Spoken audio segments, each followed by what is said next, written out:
Very good morning. I'm Dr. William Choong. I'm a senior fellow here at the Institute and the managing editor of Fulcrum, our commentary and analysis website. Very happy to have our three distinguished speakers here, Prof. Haenle and Dr. Feng and Dr. Yusof Liow. They do not need introductions from me. If you need, you can read them in our agenda. So we have about 75 minutes.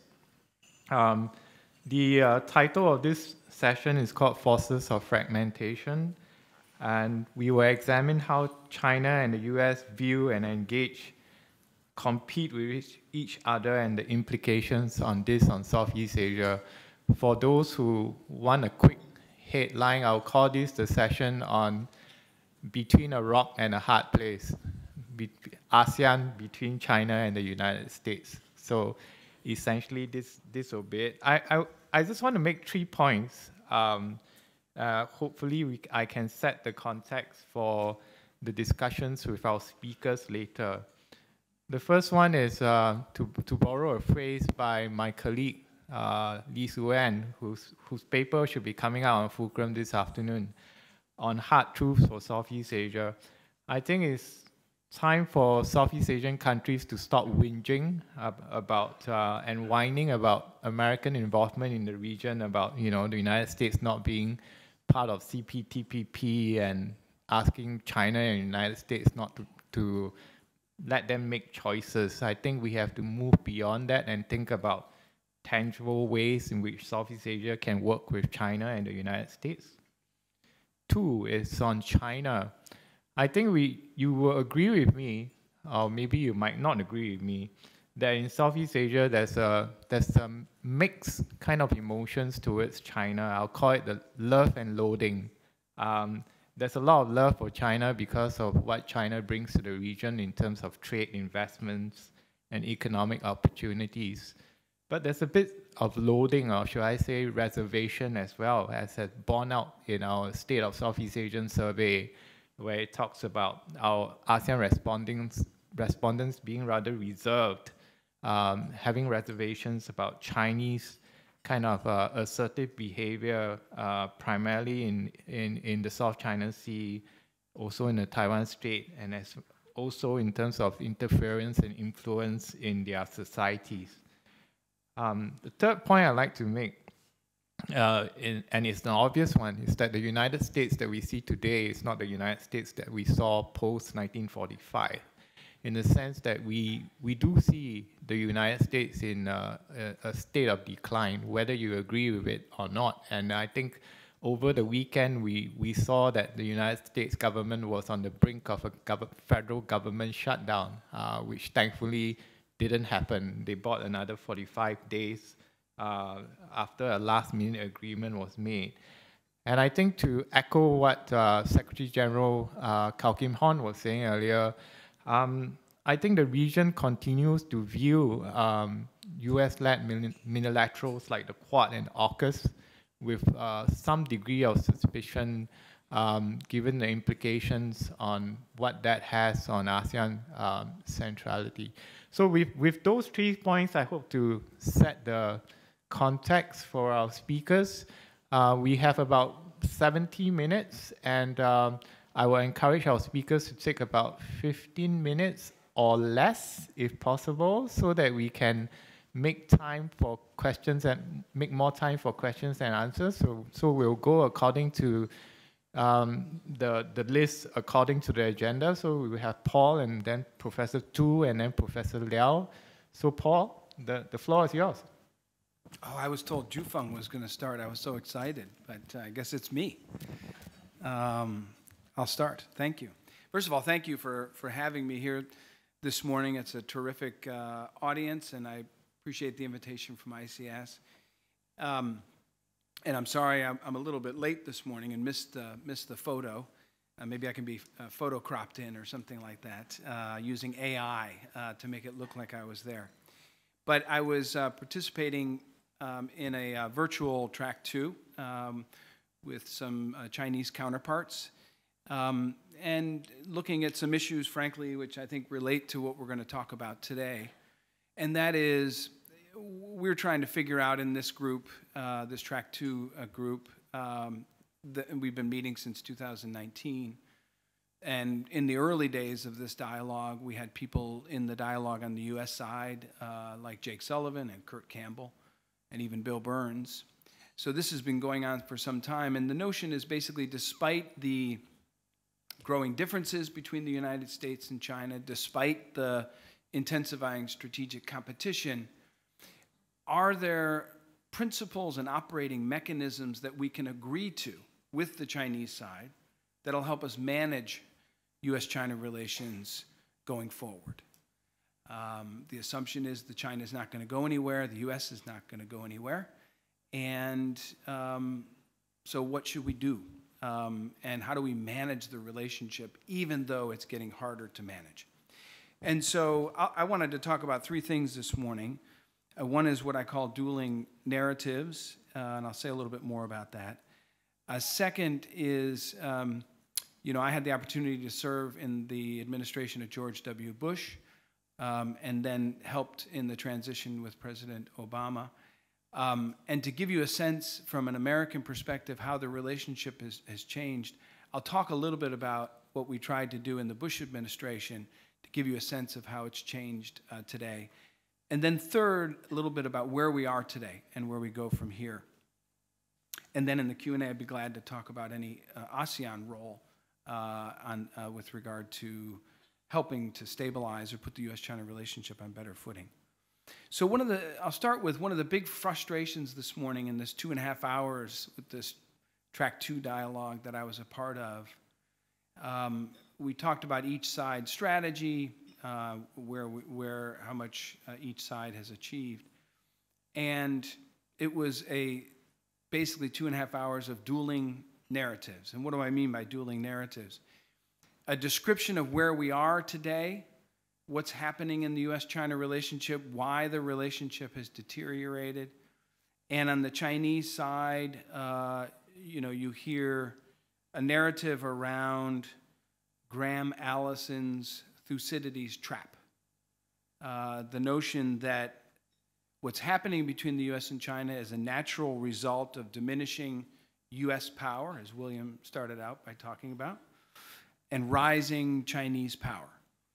And the Chinese view, and we heard it in spades this morning, is that the U.S. is reacting to China's growing power, wealth, and influence, and as if everything that the U.S. is doing is simply part of an effort to contain or to keep China down. That it is not necessarily that China's doing anything wrong per se, it's just getting stronger, more powerful, more influential. And the U.S. has been the leading power for a number of decades, cannot accept that notion, and so is simply moving to contain or block China's continued rise and development.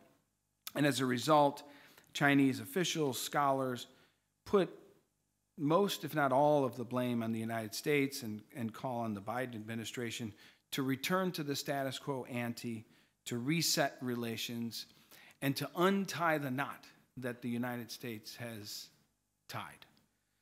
Now, the U.S. narrative is obviously very different. For American officials, and I would argue for an increasing number of countries in the region, in Europe and elsewhere, they look at China and they see a country whose politics, whose economy, and foreign policy have evolved in substantial and oftentimes worrisome ways, in particular over the past decade, especially since the elevation of the current leadership.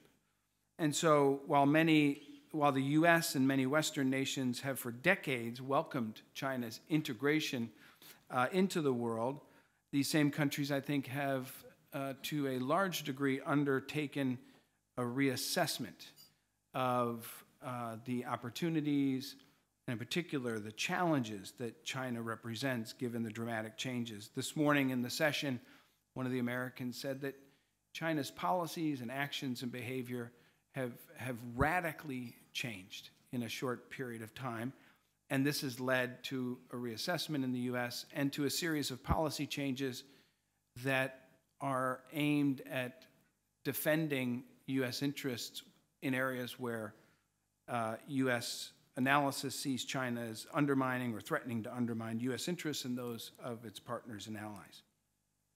So you can see the starting point for this discussion is very difficult because we can't agree on what's actually happened or what's happening and what we need to do about it because the assessment is very different.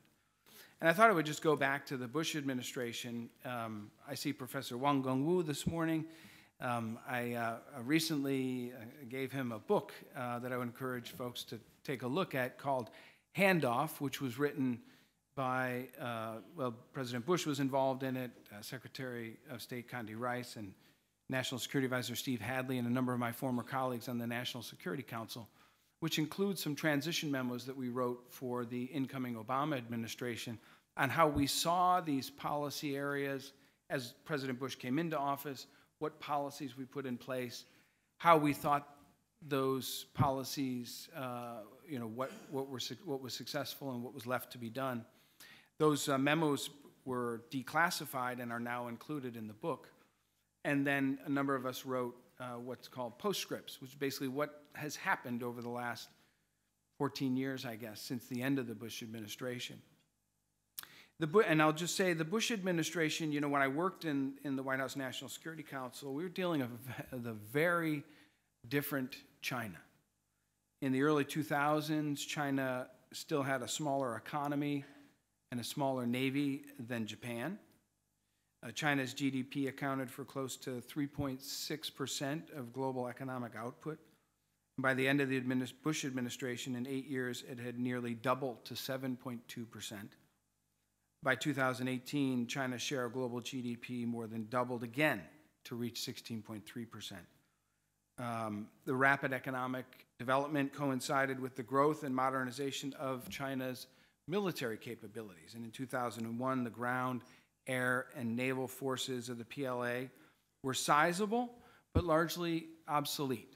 This was at the beginning of the Bush administration. And today, the PLA has the world's largest and increasingly advanced Navy, land-based conventional missile arsenal, and long-range surface-to-air defense systems. And the PLA rocket force is now also engaged in an unprecedented nuclear buildup, with some estimates suggesting it'll have 1,000 operational warheads by 2030. So very different China in 2001 that we're looking at today. But the Bush administration in 2001 sought to craft an approach to China that would try to encourage China to play a responsible role in Asia and in the world, commensurate with its newfound power, its growing power and influence and prosperity that had been achieved by that time, which had already been 2 decades into the reform and opening up. And the goal of the Bush administration strategy was to leverage China's growing weight in international affairs by integrating it into the regional and international political and economic architecture so that it could play a responsible, constructive, supportive role and not seek to overturn the global architecture. There were hopes in the U.S. that China would continue along its path of economic and political reform.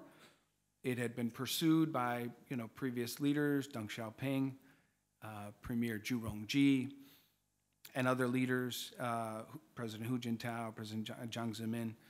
And the Bush administration pursued policies to encourage this further reform, but engagement with China was not premised on the inevitability of China converging with the political and economic systems of the West.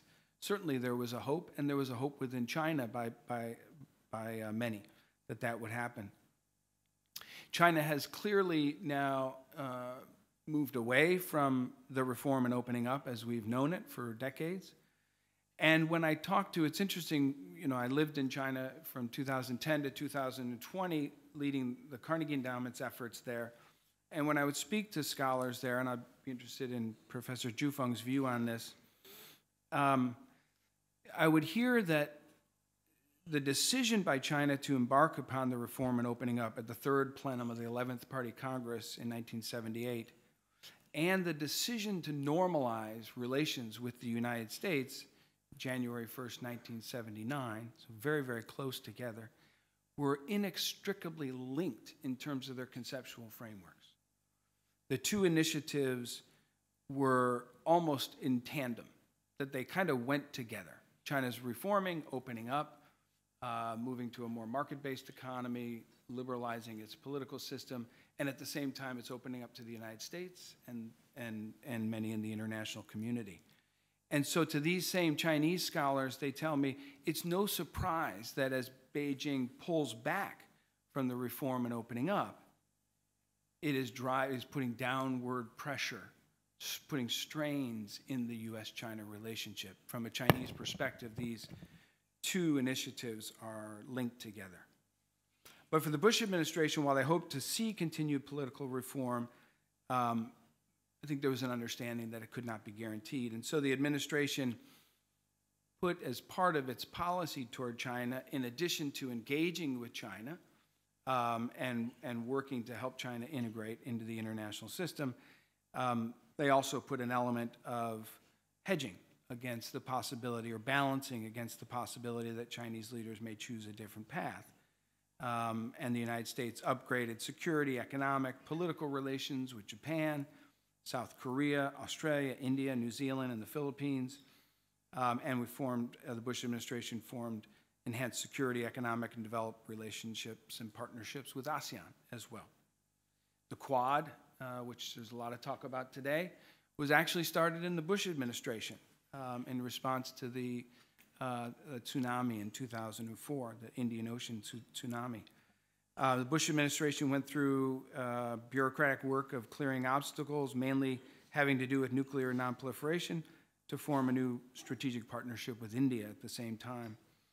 Geopolitics was backed up by strong economic initiatives. We negotiated bilateral trade agreements with Singapore, with Australia, South Korea, and began negotiations on what ultimately became this TPP and now the CPTPP. Unfortunately,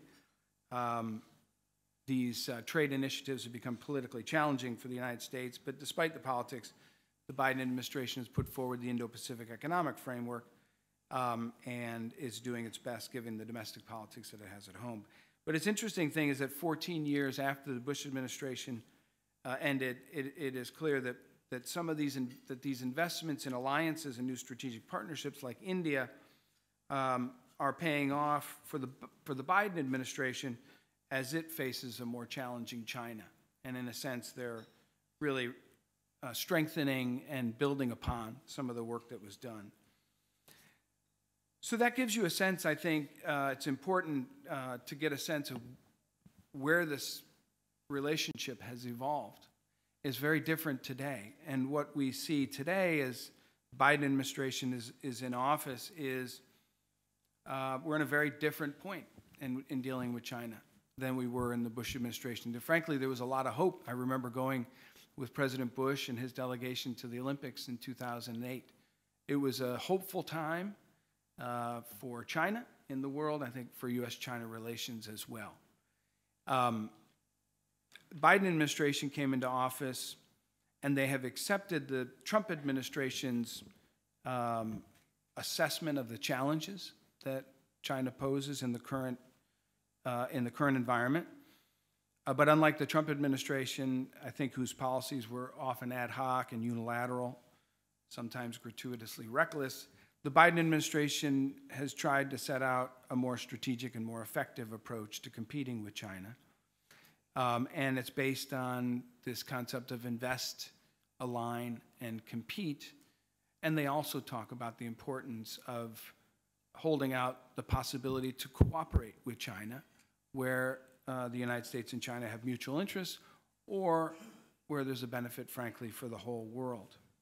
And the administration has devised, so there's three key pillars: domestic renewal, and we have seen the administration make significant investments in U.S. domestic manufacturing, sustainability, and innovation through the CHIPS and Science Act, Bipartisan Infrastructure Act, the Inflation Reduction Act. The Biden administration has conducted significant outreach to allies and partners. William mentioned a number of these. They've launched AUKUS, got the Indo-Pacific Economic Framework, the partners in the Blue Pacific, the Partnership for Global Infrastructure and Investment, The Quad has upgraded to a leader-level platform, renewed the visiting forces agreement with the Philippines, increased trilateral coordination with Japan and South Korea, including a summit, historical summit, I would say, at Camp David recently. And has hosted ASEAN leaders as well at the White House. So the administration, I think the Biden administration recognizes that the dominant feature in the relationship today is increasing, intensifying strategic competition. But they're also trying to put in place buffers and stabilizers to try to prevent that increased and intensified competition from spilling over into greater confrontation and conflict. And you hear President Biden talking about that, the importance of setting up guardrails and setting up crisis management mechanisms. And in this area, there's still a lot of work to do with China. Let me just conclude by talking a little bit about where we are today, and that'll set us up to talk about where we go from here. You will have seen that since at least this summer, the administration has put a huge priority into engaging diplomatically with the Chinese. The Biden administration often says with intense strategic competition, you have to have, in addition to those guardrails, you have to have intensified diplomacy. And in recent months, the two sides have re-engaged in high-level dialogue. That's in large part been driven by the U.S. side, and initially been some reluctance on the Chinese side, but I think we're getting to the point where we've got some momentum, and I hope this continues. But Secretary of State Blinken visited in June. We had Treasury Secretary Yellen following his visit. John Kerry, also the climate czar. Secretary Raimondo, the Commerce Secretary. We saw recently the Foreign Minister Wang Yi and Jake Sullivan met in Malta. Secretary Blinken and Kerry met Vice President Han Zheng at UNGA. A number of new working groups are coming together and dialogue mechanisms. This is, I think, another positive sign. Since these visits, 2 working groups were announced subsequent to Janet Yellen's visit to tackle economic and financial issues. When I was in D.C. in July, the Director General of the North American Office of the Foreign Ministry was visiting, and I was told at the time that they're exploring setting up dialogue channels there to engage on issues related to Asia-Pacific policy, maritime issues, and even arms control. During Secretary Raimondo's visit, they set up commercial issues working group to address conflicts and issues over trade and technology, and an information exchange on export controls, and possibly something on intellectual property as well. So the one space where, unfortunately, there's yet to be much progress is in the military-to-military dialogue space. And the two sides there don't seem to be really able to get anything moving, and I think that's very unfortunate because it's such a critical area for the two sides to be in dialogue, given some of the issues in the Asia-Pacific. Now all eyes are focused on whether or not President Xi will attend APEC in San Francisco in November, and whether he and President Biden will meet on the margins of that. President Xi, as everyone knows, did not attend G20 or UNGA, so analysts are unclear what that means for APEC. There's been some signals initially that from China that conditions have not been created for a successful visit by Xi to the United States. We saw the Ministry of State Security with a new official social media website saying that the U.S. approach of engagement on one hand and containment on the other is old wine in a new bottle, and that's not going to be enough for President Xi to be able to go to APEC. But recently there's been more positive indications. There's a chance, I think, that we're going to have some senior Chinese visits to the United States, maybe Vice Premier Feng, maybe Wang Yi visit the United States, and that should give us an indication of whether or not President Xi will attend and if the two presidents will be able to meet. I think it's important opportunity to put the relationship on better footing in the short window before 2024 when we have a couple elections that will no doubt put some strains in the U.S.-China relationship. We have the Taiwan election in early 2024 in January, and then, of course, the U.S. presidential election in the fall. And so why don't I, William, stop there and wait for questions. Thanks a lot, Paul. Very comprehensive. Agree with you that it's a bit disappointing that with all the meetings, the high-level dialogue that's restarted, we don't see a lot of progress in the male-to-male dimension. And also, I guess all eyes will be on whether Xi Jinping actually attends APEC in San Francisco. So now we'll turn the floor over to Professor Tu. Thank you very much. Yep, thank you, William. Very respected President Chu, thanks for inviting me here. It's my big honor speaking after Paul. I will just present very concisely and simply on how China views America's policy change of China. I think, you know, since the foundation of New China, since in 1949, China covered up a very interestingly zip got with some sort of a pass, but the normalization and China's reform are open up. I think Ursula Paul very powerfully emphasized it's not a historical coincidence. It's some sort of, we say, logical, you know, sequential for China's development. Because when we're back to the Mao's era, China's very basic judgment of international environment was what? War and a revolution. So under such a principle, there's no way China could open up and concentrate on the economic development. But since the normalization of our relations with the United States, back to the end of in 1978, it really laid out a solid foundation for Deng and his colleagues' rethinking of China's developmental strategy. The reason is very simple. We got along well with the #1 big power in the world.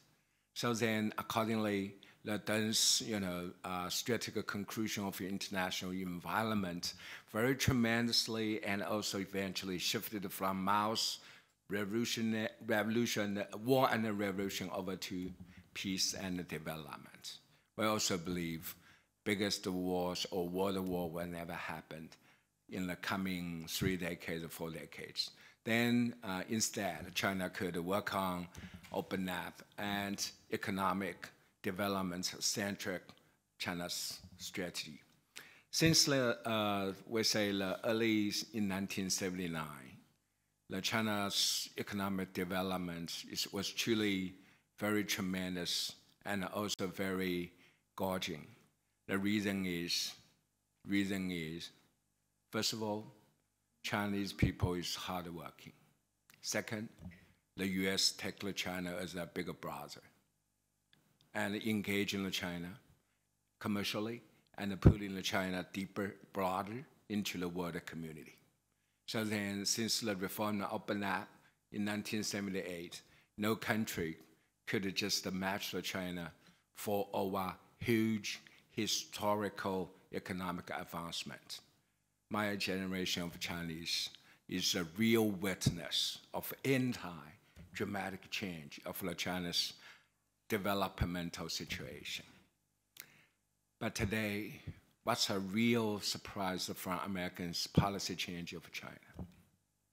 Then I have to say, since the reform opened up, we really have never been feel so hurt after China still just trying to engage in ourselves into the economic development centric strategy.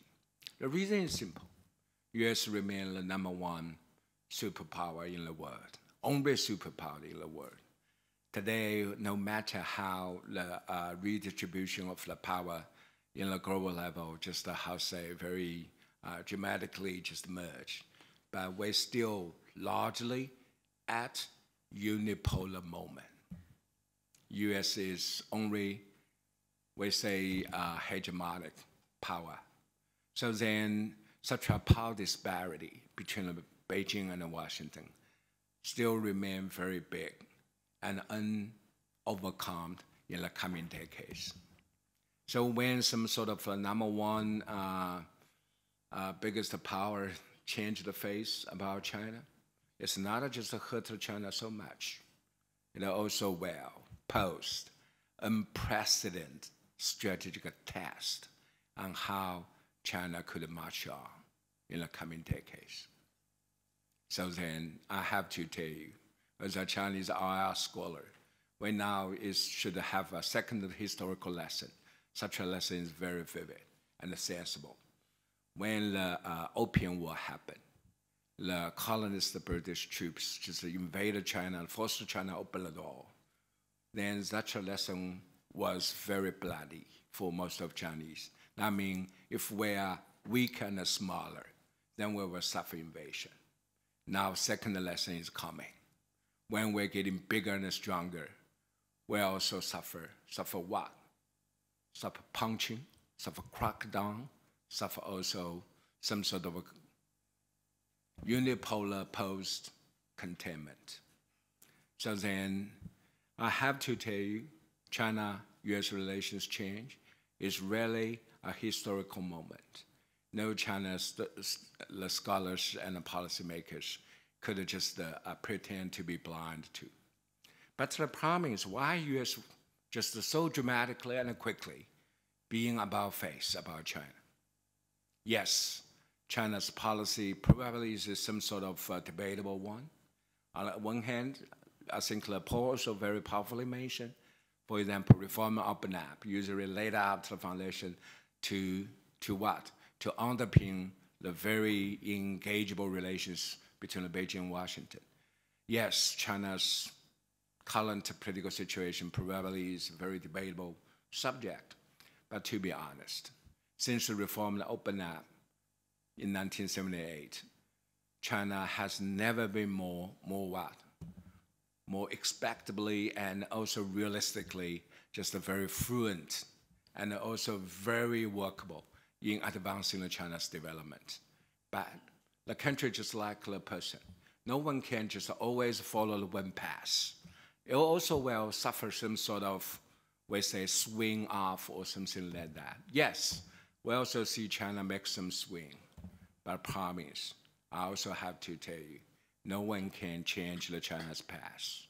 No one can change China's historical choice to engage in China deeper, broader into the world community.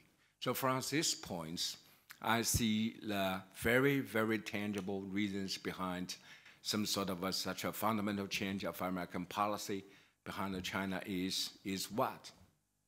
Is power, distribution is dramatically just changed. Back to 1979, 1 year after China's declaration opening and reform, China's GDP just accounted for less than 4% of the United States. But back to the last year, China's GDP accounts for the 70% of the US. So what's the Americans, the top strategic goal and objective? Yes, keep the unipolar moment, because American friends believe US is benign hegemon.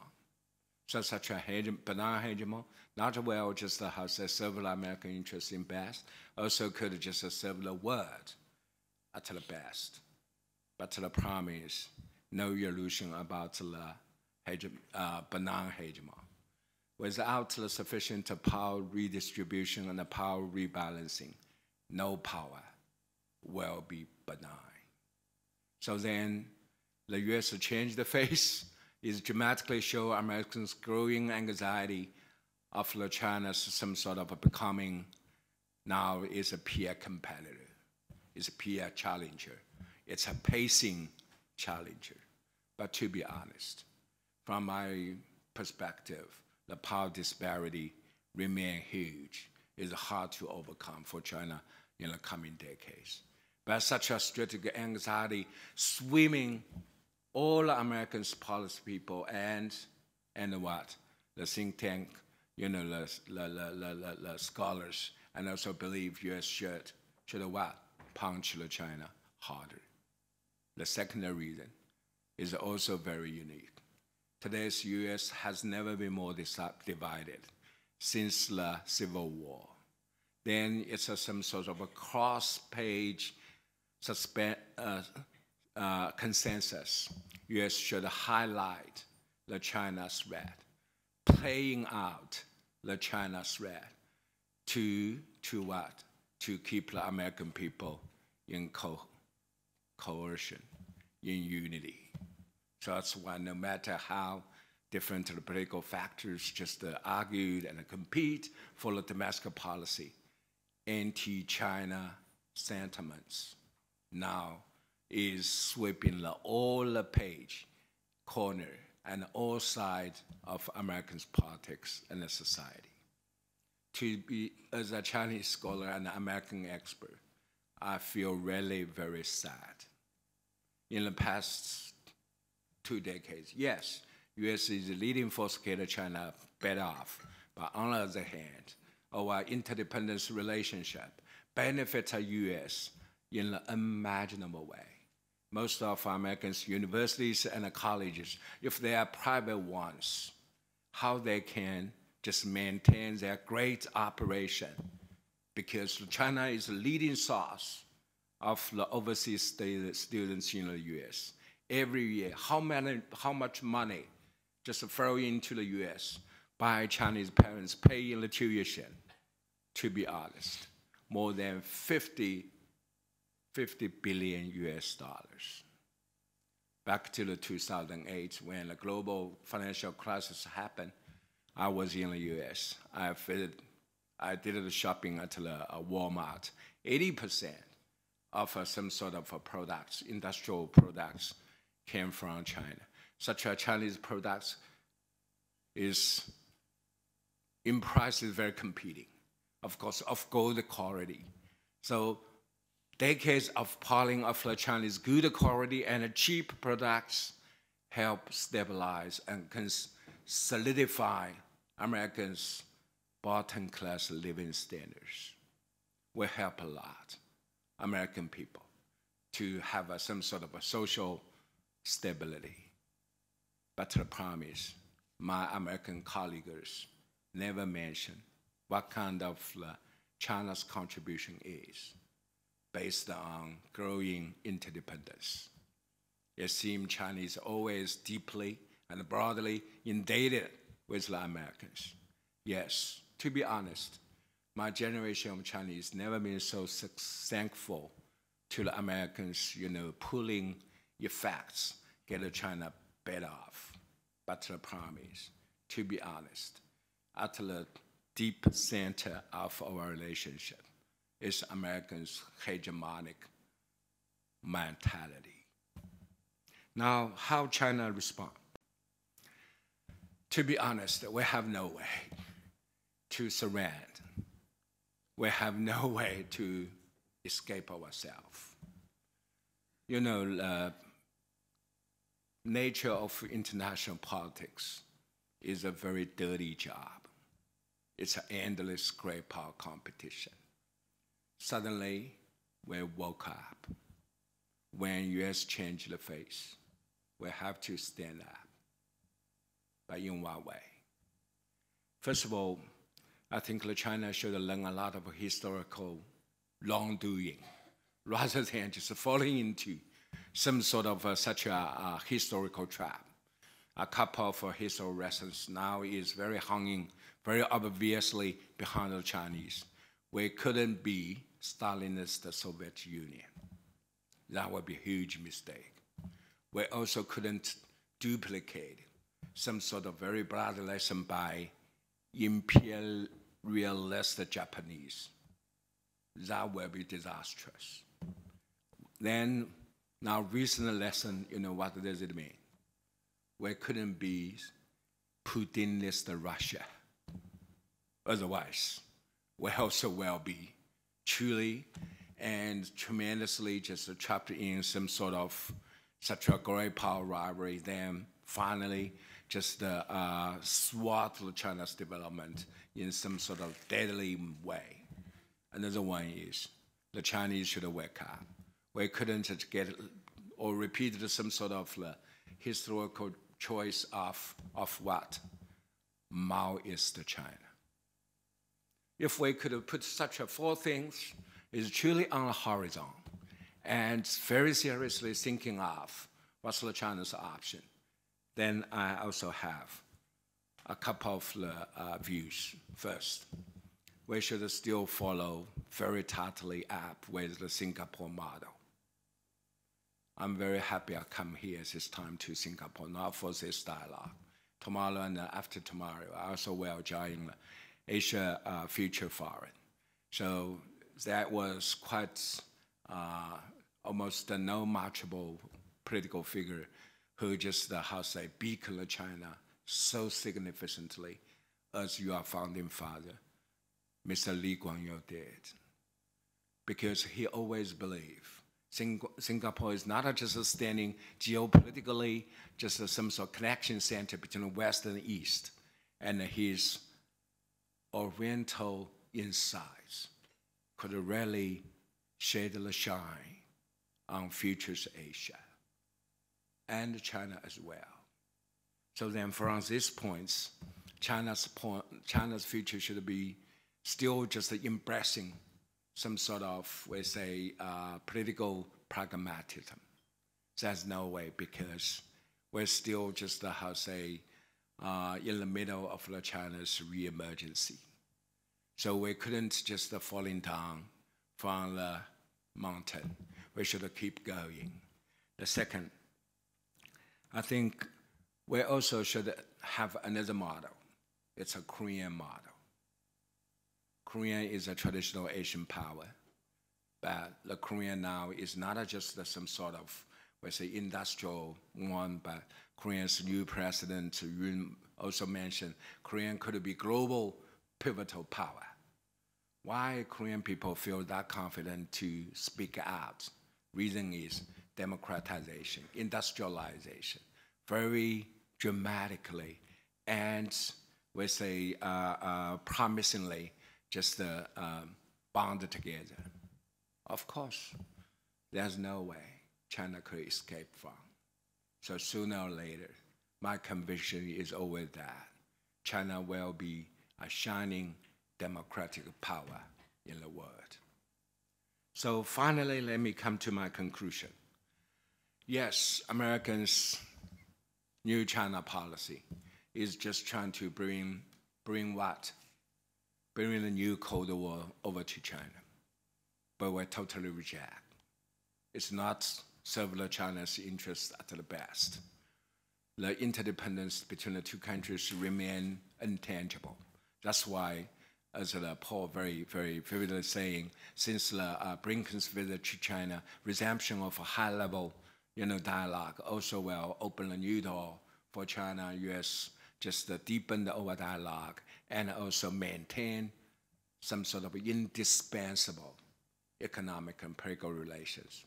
But to be honest, in the coming decades, it's also some sort of a tactical shift.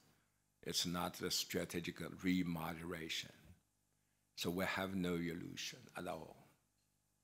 But the problem is, as I mentioned, we reject the worst case scenario. Any formality of the new Cold War is totally detrimental to the China's interests. We would like to not just talk with American counterpart, we also would like to deepen our commercial economic relationship. Last one is, I really hope a very smart, pragmatic, and forward-looking China is just on horizon very quickly.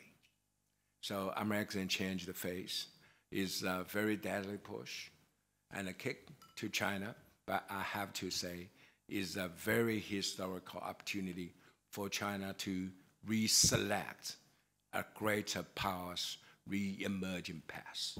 Thank you. Thank you very much. Thank you very much, Professor Tu. I take 2 points that you said about China being very hurt by the American approach to China. And also I take your your point about Korea, if I heard you correctly, China will be a shining democratic power. You said that. Sooner or later. Sooner or later. Okay, good, good. That definitely sets the stage for our discussions. Now, Joseph, all to you. Thank you, William, and a great pleasure to be here. Very good morning, everyone. Sitting here, I cannot help but feel like what Chinese call a 电灯泡, right? A third wheel, because there's obviously some dynamics going on here, and in the larger international arena as well. But jokes aside, my job is to share some thoughts on ASEAN, on Southeast Asia, and how we position ourselves in relation to everything that you have just heard. Yeah? And those of us who follow Southeast Asia, you know that, especially Southeast Asian history, you know that this issue of managing great power, external powers, managing rivalry among, or rivalry between external powers is not new. It's not new for Southeast Asian societies. We've had to deal with it for centuries, for millennia. But having said that, today, I think that the dynamics we are facing are qualitatively different in a number of ways. Yeah.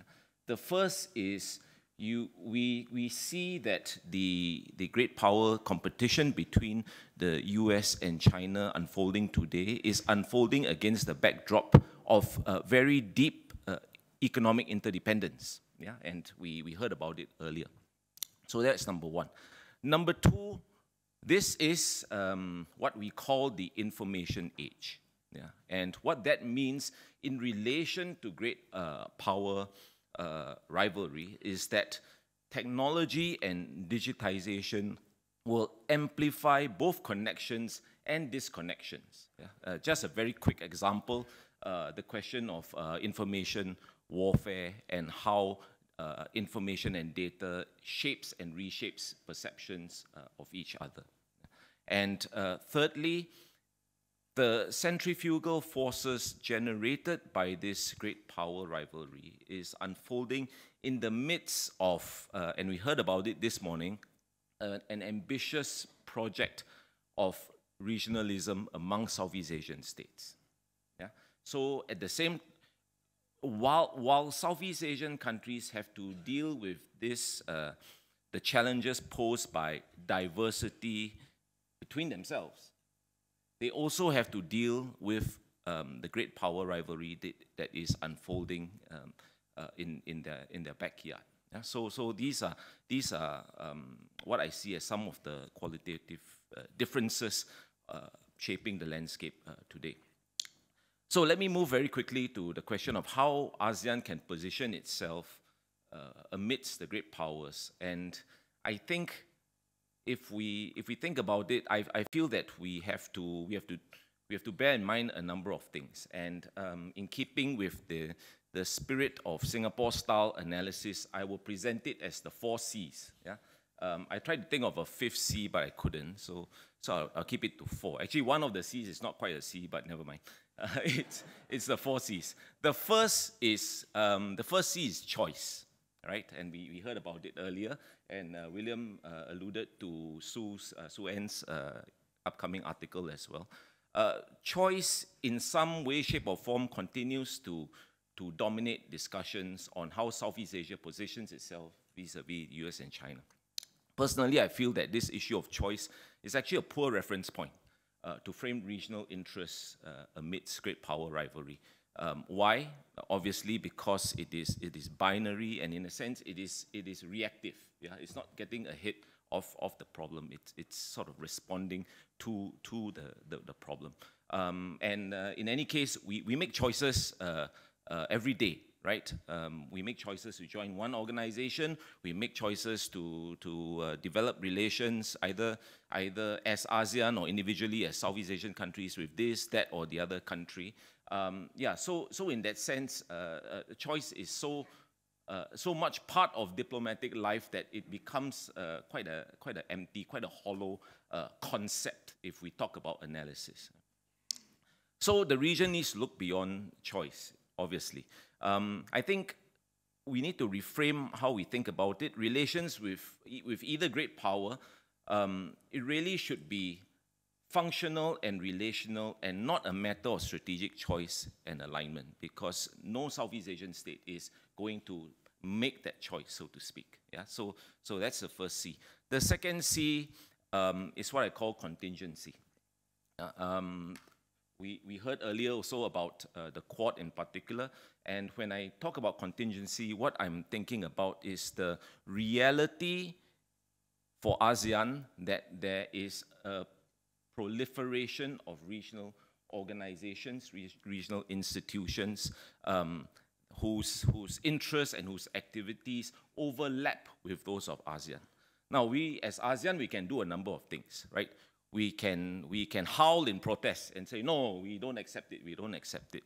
But where does that really get us, right? These institutions are going to be created. They are going to pursue the interests of their relevant members. And while they may tip their hat to ASEAN, it doesn't mean that they are going to, in any way, let me rephrase that. It doesn't mean that they're going to go away. Yeah, it doesn't mean that they're going to go away, and ASEAN cannot wish them away. So what can ASEAN do? The point, I think, is quite simple.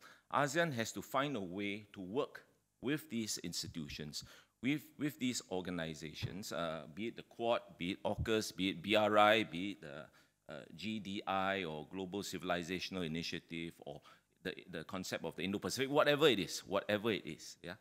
These are here to stay. There's no point complaining about them. We've got to find ways to work with them.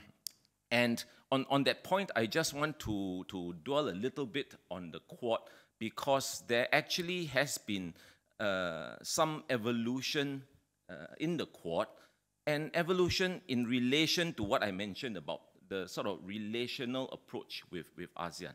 What do I mean about that?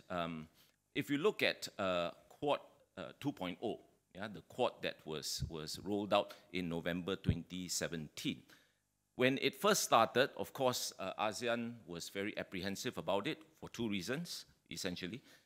Number one, it was very heavily focused on security and defense. And number two, it was seen as an overtly US initiative. Whether that's a right or wrong way to characterize it, that was the optics at that point in time. Yeah? So ASEAN was very concerned about it. But over time, there has been a level of engagement by individual member states as well as by ASEAN collectively. And you look at how Quad has evolved, and I find this interesting. First is there has been a conscious attempt by the Quad members to sort of expand their scope, right? They avoid an overt focus on defense and military to emphasize development. So as a result, you have a number of initiatives. You have the Quad Vaccine Partnership. You have, and this is my personal favorite, the Quad STEM Fellowships, Quad Infrastructure, Quad Connectivity and Cable Connectivity and Resilience, etc. Yeah, so a number of initiatives. Secondly, you look at the joint statements that Quad members have issued. I believe virtually every single one of them mentions and supports and endorses ASEAN centrality and the ASEAN outlook on the Indo-Pacific. Yeah. And number three, the Quad statements have even started to, if I may, use ASEAN terminology. Yeah. So in the 2023 Quad Leaders Joint Statement, it talks about a prosperous and inclusive Indo-Pacific. It's very ASEAN speak. Yeah? I think it's interesting because if we recall the earlier debates about the Quad in 2017, one of the trigger points was this question of inclusivity or exclusionary, character of the Quad then. Yeah, so it's very interesting. So if you want to talk about choice, who's choosing who? Is ASEAN choosing or is the Quad choosing ASEAN? Just putting that out there. So that's the second C. Two more Cs very quickly, and these two Cs relate actually to ASEAN internal processes, and I believe that these internal processes are actually critical first-order issues. Yeah? If you don't sort of try to get your house in order, then forget about trying to handle stuff happening outside of your house. So the third C is, surprise, surprise, centrality. This great source of both hope and frustration for ASEAN. Yeah? As it stands, if I may put it this way, and this is my own view, centrality actually looks a bit more like utility to me. Yeah?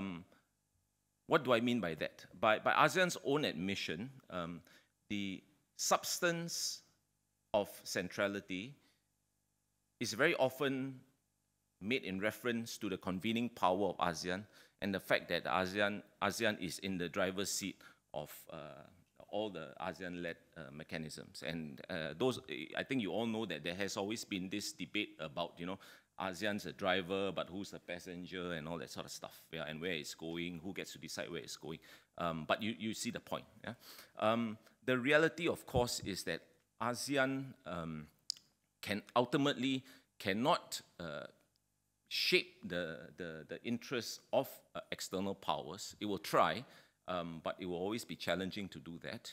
And sometimes ASEAN, the organization, cannot even shape the interests of some of its own members. Yeah, that's the reality of the organization. The issue of centrality also arises because there's a sense that ASEAN sometimes is so fixated with the process, yeah, of manifesting or expressing centrality in a visible way, i.e., you know, attendance in summits, ministerials, their procedures, etc. But I think there's a need to really push the boundaries and to think about centrality in terms of setting clear objectives collectively for the stabilization of the region and managing the effects of great power competition. Yeah? So in preparation for an ASEAN meeting, any given ASEAN meeting, it shouldn't only be about who to invite and, you know, which hotels they're going to stay and all that sort of stuff, as important as those things are. Yeah, but we need to give substance to that centrality. Okay. And let me move very quickly to my last C, which is coherence. Yeah? And this is the C that's not quite a C, because by coherence, I actually mean unity, ASEAN unity. And ASEAN, as we all know, is a very diverse collection of countries, and that diversity is manifested in any number of ways: language, religion, culture, history, strategic outlooks as well. Yeah? And because of this diversity, you know, it's like herding cats, right? Trying to get all 10 ASEAN countries on the same page on any given issue is a challenge in and of itself for one issue, right? And you multiply that by the number of issues that ASEAN wants to take on. People complain about you know, the ASEAN schedule being packed with hundreds, 1,000, more than 1,000 meetings a year. And last time I also thought, why on earth do you need 1,000 meetings a year? But the reality, it is for the purposes of unity. It is for purposes of building and sustaining unity among 10 countries with very different perspectives, very different visions. Yeah? So I'm not saying that therefore we should be okay with 1,000 meetings. We really should be a bit more efficient in our use of time. I think everyone agrees with that. But my point is, I think that the larger issue is just how difficult it is for ASEAN to foster unity. I think there needs to be a greater appreciation of that, even as we celebrate ASEAN being, what was it, the second most successful, or possibly the most successful, don't know, we can have a debate. But anyway, we're in the top 2, yeah, so it's not too bad. Yeah, we're on the podium, yeah. So these are my 4 C's, and yeah, I think I'll stop there and we can have our questions. Thanks, Joseph. I think to make it a truly Singaporean way of taking it, I think we should add a fifth C, which is conspiracy. So ASEAN should be totally paranoid. Like whatever initiative is put on the table, we should reassess it not based on the interests of the external powers, but the interests of ASEAN itself. So that will really fill it out nicely. We have about 15 minutes, so would encourage questions from the floor. I would encourage that you introduce yourself, your affiliation, and hopefully you can make your questions short and with a question mark at the end, please, and not comments, not statements, but questions. Anybody?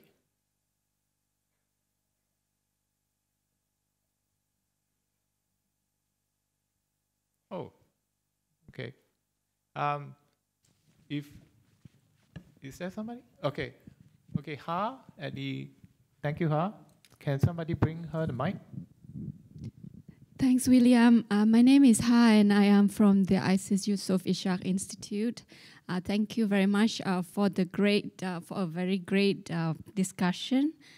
As I listened to Paul and Prof. Feng, I could not help but think that it is again another session of dueling narratives between the US and China, even a track 2 again. And I would like to ask both Prof. Feng and Paul if you have any confidence in the ability of of not only at the track 2 but also at track 1 by both sides to bridge the gaps and try to try to be more empathetic with the other side, and can somehow reach a better understanding of the positions of the other side and try to find a way to move on from the dueling narratives? Or do you think that it is quite fixed and set already? And if that is the case, and then what is your assessment of where the two great powers will go in the future in terms of their relationship? Thanks. Thanks. I'll take another question again from my colleague Sue-Ann over there. Hi, good morning. I'm Sue-Ann from ISEAS, and I work with William and Ha. I wanted to build on Ha's point about the observation of dueling narratives, and could there be any prospects for empathy? And what struck me, actually, if you think about commonalities between the US and China, and I want to bring us back to what Jake Sullivan had written about in his speech on the foreign policy for the middle class. And in that speech, actually, it was a very frank assessment that globalization had not worked for the vast majority of the American public. And it just seems to me that when there are commonalities between the US and China, just in terms of having to deal with the structural inequalities that plugging into the globalized system had brought about. And so both countries have high debts. Both countries are dealing with populist pressures and dealing with structural inequalities domestically. Are these not the common problems and challenges that not just the US and China face, but frankly, other developed countries and also even in Southeast Asia, everyone who have plugged into the promises of a globalized economy are facing the challenges of having to deal with the inequalities? And instead of externalizing the problems using nationalism, is there a possibility to focus on the common problems that these countries all have in dealing with a restive domestic economy, and populist pressures there? So just a thought there, whether or not the common challenges facing the challenge of facing the common problems with globalization could be a source of empathy. Thank you. Thank you, Sue. I think to get your question right, I think what you're saying is that China and the US should have some empathy for each other and get together and gripe about their common problems about inequality. Is that what you're saying? And so that they don't have to focus on the geopolitical aspects of their relationship. But never mind. I will, perhaps we'll go in the reverse order, have Professor Tu attend to the two questions, and then followed by Paul. Yeah, thank you, Professor Tu. Yes, thank you for your question. I think first question, drawing narrative between the two sides, of course, is very obvious and sensible. The reason is we also see the foreign policy mostly some sort of extension of domestic politics. So both governments really need to just serve their domestic interest, and by raising that, some sort of such a, we say, condemnation or even narrative attack to each other. So then it's some sort of phenomenon no one can just hide from. But the problem is, as I mentioned, no matter how the dueling narrative is there, but the problem is the real policy debate should be going very, we say, emotionless and more, substantive. So from this point, so then I also see, for example, so if you're looking through the American media, China condemnation is just touchable everywhere. But Biden's, re-engaging China politically by restoring high-level, dialogue, I think it's also a positive sign. So that's why we should also use the same logic to examine China's policy of U.S. Yes, if you read the Chinese self-media or social media, then you will see now it's full of anti-American sentiments. But real policy debate will not just go that way. So then, yes, we should understand some sort of a great powers foreign policy always suffer a lot from some sort of such a very inconvenient, we say, combination of domestic politics and the real policy thinking. Second question, I think is also very important. Yes, interdependence between Beijing and Washington remains there. It's harder to just always brush off. But the problem is American sanctions vis-a-vis China, particularly the high-tech war against China, now is Americans' reprioritization of their global and international economic trading policy and putting the security ahead of the commercial interest consideration and calculation. So such a things will lasting 4 years. So that's why launching the high-tech war definitely means U.S. derailed the policy from globalization. It's some sort of politicization or securitization, now replaced some sort of free competition and even the openness of the market. That's why I also once, raised the points in the Chinese media. Beijing shouldn't follow into the path of the U.S. If we just follow up with the securitization, politicalization, then it will be real big beat, narrative beat to the globalization. But the problem is such a political location of their commercial interests is still a very unanswered, testing point for the both sides. So I hope this year resumption of high-level talk could really lay out some sort of positive, path taking for both sides. On the one hand, competing, but on the other hand, we also needed to keep the world's trading economic system open as much as possible. So but the problem is, as mentioned, today the great power rivalry coming. The real change the focus is security now precedes the commercial consideration. It's also become a new reality. Well, thank you, Ha and Suan, for really good questions.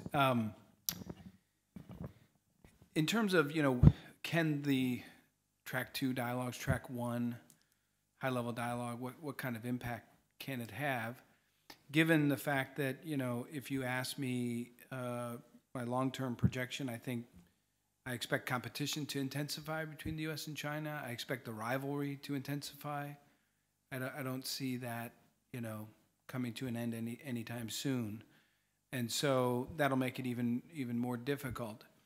But I think for that reason, I would argue that it's really important for the two countries to try to figure out how to put buffers and stabilizers and ballasts in the relationship. And those include those high-level dialogues that Feng just talked about. I think they're really, really important. They're not going to be overly ambitious in terms of what they can achieve, but it's really important to reduce misunderstanding and prevent miscalculation, which could have significant catastrophic results.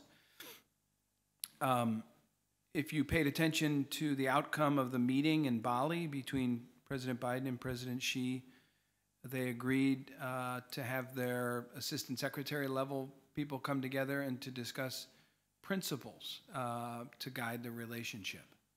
And that's an important effort. It got derailed by the balloon incident, but it would be important to get that back on. That's not going to happen quickly, and it's going to take some time. And part of the problem, I think, in that is, Feng can tell me if I'm wrong, but when we talk about principles, what the U.S. side means is, despite our differences, let's find a way to manage the relationship. I think the Chinese side might take principles and say, okay, you abandon your support for Taiwan and, everything's possible. And that's not, so we come at it from a very different angle. It's going to take some time to sort of work through that. My own view is that the two sides should work toward establishing a platform simply for problem solving. And they can start with, what I would call, small ball stuff. I wouldn't start too ambitious because the U.S. and China, the U.S.-China relationship is too much antagonism right now. But you can start out just how to get people to people back up and running. Unfortunately, we just don't have the students, going back and forth, the levels that we used to have, the scholars, the business people. When I lived in China between 2010 and 2020, we had initiatives started by President Obama and President Hu called 100,000 Strong to get the number of American students studying Chinese in China, to get that up to 100,000.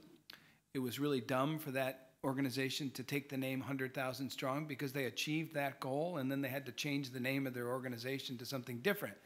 But, there was a lot of momentum. We need to get that back. Things like getting flights, back, increase the number of flights back and forth between the U.S. And China. We should be cooperating on the big issues like climate change, future pandemics, nuclear nonproliferation, a whole range of issues, North Korea. But prospects for that anytime soon, I think, are quite small. Because just the relationship, the state of the relationship. There's an area I would encourage China to look at. It's often U.S. and China look at trying to find issues where they have common interests and where that cooperation can benefit both China and the U.S. There's one issue that will only benefit the United States, and I would encourage China to help. And that is on the issue of fentanyl. It is a huge problem in the United States, killing a lot of Americans.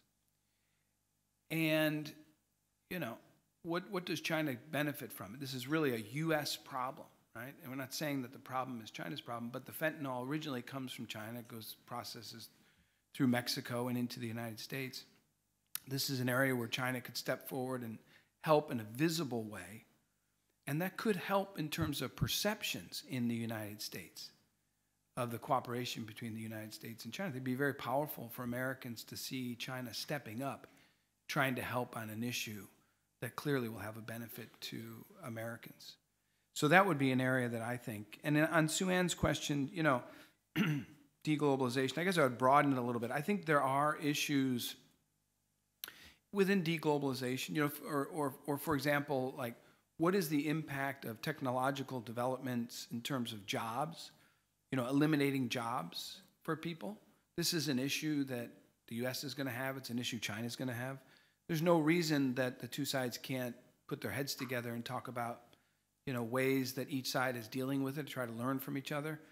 There's another one in a technology space that I think could be interesting on artificial intelligence, looking at the kind of the existential risks of artificial intelligence, and, you know, coming together, US and China, working group, to look at these issues.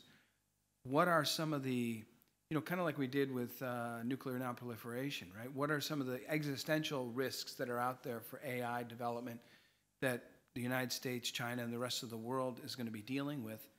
And are there some agreements that can be made along those lines, you know, because it'll affect, frankly, the future of the world. So there are some issues, I think, in that global space where the US and China should be able to, I'm not talking about sharing technology on AI or, you know, getting into that aspect of things, but certainly a conversation around the risks. And I think finally, last thing, a point I'd make is I think there is a role for ASEAN in pushing for the United States and China to find more stability in their relations and get a better footing in their relationship. I think that leaders in Washington are listening to the region much more, certainly than the last administration. I mean, Joseph talked about the Quad. I think they've been listening, trying to create a positive and affirmative agenda that responds to the needs of countries in the region. I think Joseph talked about that. But I also heard Secretary of State Blinken in July saying that he's hearing a clear demand signal for the United States and China to responsibly manage the relationship, because that has an impact not just on the US, but on countries around the world. And that's what we're trying to do. And he basically said he hopes China has heard that demand signal too. So it's not ASEAN putting pressure necessarily, but setting an expectation, right? That what happens between the US and China will necessarily impact this part of the world. And ASEAN countries and Northeast Asia have equities. And so I would set those expectations, because I think the Biden administration listens. Thank you, Paul. Can we have just another round of questions? We have just about running out of time. Sharon?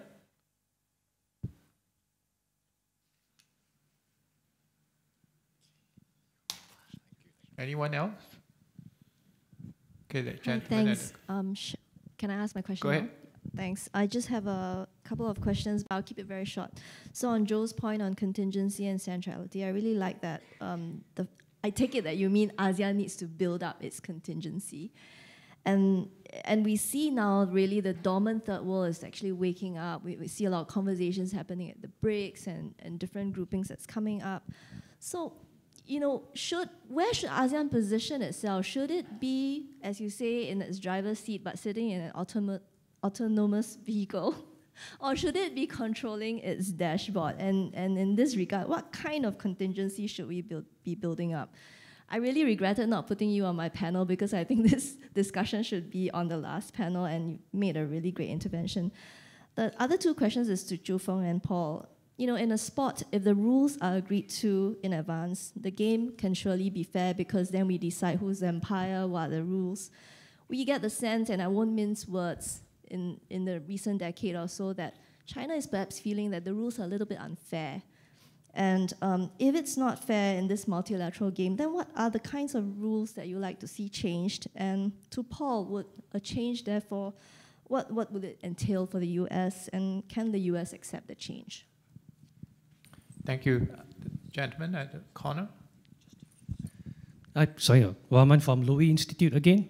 So just a question for Professor Zhu.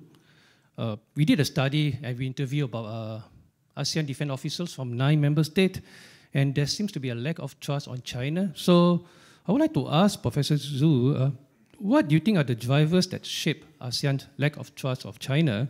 And for Paul, the ASEAN defense officials, they consistently point out that the Americans engage ASEAN mainly through the military-centric approach. One Malaysian general actually said that when the US engage ASEAN, the language that they use are conflicts, and so who should ASEAN choose? Because China used the language of win-win investment and economy. So I think my question for Paul would be, what concrete steps can the US do to undo that perception? Thank you. Thank you. Should we have this time, maybe Joe, you want to have a stab at Sharon's questions first, and then we'll go Paul and then Professor Tu. Okay, thanks Sharon for the question, and I think this is something, as you suggested in your panel, you probably will spend much more time on. In the interest of time, let me just very quickly answer. I think there is a tension here for ASEAN, because on the one hand, ASEAN wants to, understandably, have the prerogative to define and to shape, define issues and shape discussions that impact on them, especially as it relates to the region. But on the other hand, we want the region to be open, inclusive, and get multiple stakeholders in to contribute constructively, yeah, as we develop the region. So obviously there's an inherent tension there. As you start to include, how do you manage it and shape it, right? And we've seen this it's been playing out for decades. What the solution is, I really don't know, but I would say that obviously the more united the 10 countries are, the easier and the more effective they will be in managing and in shaping things happening in their region. You know, so that I think is a sort of underlying principle. And also, just very quickly, as I mentioned earlier, also once we bring them in, we have to make sure that we are at the table. That is for sure. Yeah. But the principle has never been to keep stakeholders away from the table. I mean, we wanted to do that with the concept of neutrality, Zopfan in the early days, right, in the 70s, that external powers stay out of the region, and then they promptly just came in, and that's that. Yeah. So, but it's shifted 180 degrees. Now it's about managing them, but they are at the table. We need to make sure that we are there in one voice. Yeah.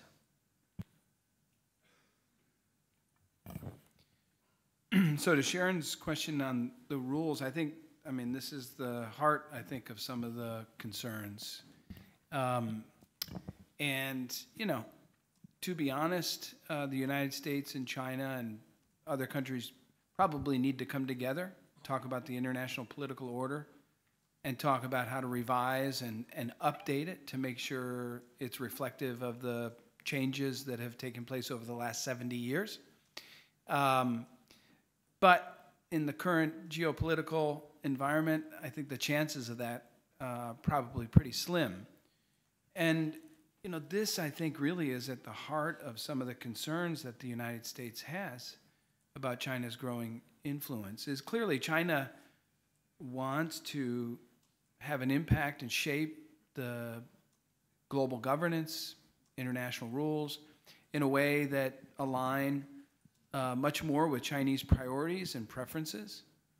And those priorities and preferences in many ways are not aligned with the values and the priorities of the United States, and I would argue partners in Europe and elsewhere in Asia. Europe, and if you look at the European Strategic Outlook on China, that document, first time a few years ago, it had called China an economic competitor, said it wants to partner with China and issues related to climate change and other environmental issues. But for the first time, it called China a systemic rival in that it is putting forward alternative concepts for global governance that do not align with European values and preferences. And you know, you can look at the joint statement, I think, between Russia and China, and you can see their opposition to a lot of the way, you know, a lot of the international political order, and particularly the U.S. role in that. It does not set out a positive vision for how to change the international order in ways that would be beneficial to the world. And some of the things I think that are of concern are a much more authoritarian approach if you look at the way China's own political system has evolved, in particular over the last decade. Issues related to human rights and other issues, I think there's real concerns. Use of technology for political purposes and surveillance that other countries are adopting. You know, these kind of things I think are of great concern to the United States, and I think are at heart of some of the concern about the trajectory that China is on and the challenges that it represents to the United States. So I think it's a really important issue, but I think in the current environment, I think it's probably only going to get worse. Second question was on, please remind me. I don't think that was for me. Okay, thanks.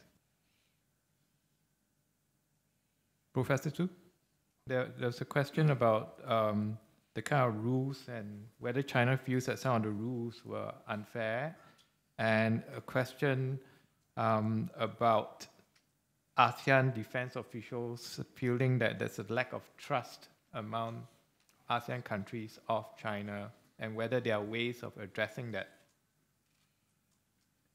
Okay, thanks for your very candid, pointing out of some sort of such it seemed to me a very imbalancing dilemma for the Chinese side. So then I think the main reason, of course, is very simple.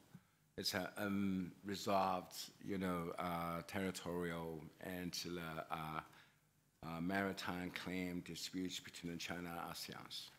Then we always see, for example, after receiving a lot of diplomatic and political and military support from the U.S., Japan, India, and other European countries, ASEAN solidified its claim of we say such a disputed, South China Sea-based, sovereignty disputes and the maritime claims, the competition.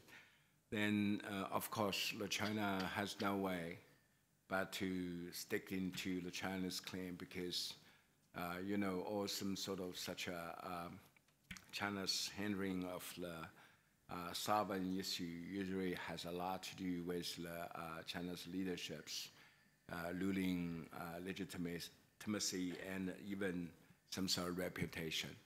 So then I see some sort of South China's disputes will be still mostly resting on some sort of a deadlock. There's quite a little, we say, hope there will be any quick solution just to come out. But on the other hand, then we will see, yes, China's military is getting stronger and bigger, but there's no some sort of such a military cohesion just happening vis-a-vis the ASEAN counterparts. So then we will see in the past 2 decades, just last year marked the 20th anniversary of the conclusion of the DOC. Then I see there's no some sort of such a military disputes between China and ASEAN countries. So then ASEAN's anxiety over some sort of China's unchangeable, the position of the South China Sea claim is very sensible, but as I mentioned, mostly it has a lot to do with the China's domestic politics.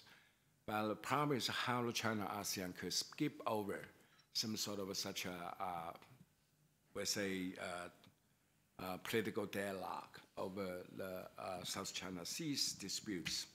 Then I see a couple of things will be realistically just on the examine. For example, COC negotiation if we could going further, then I think it will be creating a more expectable and an operable, the status quo for China and the ASEAN country to add it to some sort of such a reality. Then second, I think it's also very important. Then it's not the confidence building, but it's also, we say, expanded the male-to-male, like interactions to reduce the misperception and also, just raise up confidence. So no matter what we take on, I see a lot of options could still just, put in table and to get the China-ASEAN Defense Department to what? To get out of some sort of such a South China Sea sovereign dilemmas. Thank you. Thank you. I think Paul has a... Sorry, that was the question I was trying to remember what was asked. Is the U.S., at risk in terms of its security approach, the balance between its security approach and its economic and trade approach? And I think the answer is yes. The U.S. needs to achieve a better balance there because I think if not, the U.S. runs the risk of setting the optics that, the U.S. is bringing the guns and the ammunition to the table while China is addressing the bread and butter issues of the region. And while I don't buy that notion, it does, when it's out of whack, when the U.S. is really heavy on security but light on economics and trade, then you run that risk. The reality, it seems to me, is because of Chinese actions and behavior in the South China Sea and elsewhere in the region, Taiwan, I get the sense that the region, for the most part, wants the U.S. security presence and welcomes it, and thinks about what the region would look like without it, especially given the growing assertiveness and aggressiveness on the Chinese side. But, as I mentioned, I think that's also got to be balanced out, and I think the region, there's a demand signal for it, for the U.S. to have a much more robust economic and trade engagement in the region. U.S. FDI is very high in the region. Presence of U.S. companies is very high in the region. What is not is on the trade side and on, of course, the market access availability in the United States. And that gets back to our domestic politics, and we have some challenges there. But I actually think that public opinion on this issue in the United States is more favorable toward trade and trade agreements than you would get the impression of. And I think that's an issue that we can, in the U.S., push on that issue a little bit and try to open up some opportunities and some space. I mean, the U.S. has tried its best with the Indo-Pacific Economic Framework, but the feeling that I get is the region wants more than that. That's just not enough. Thank you, Paul. Thank you, Professor Tu, and thank you, Professor Liow. This could have gone on for another 90 minutes, but I'm afraid that we've run out of time. But I think it was a really enlightening discussion, especially kind of ground rules for how the US and China can proceed even as they resume high-level dialogue. So can we give the usual token of appreciation to our speakers for a very productive panel? And yeah. Thank you very much, and we'll proceed to the next panel.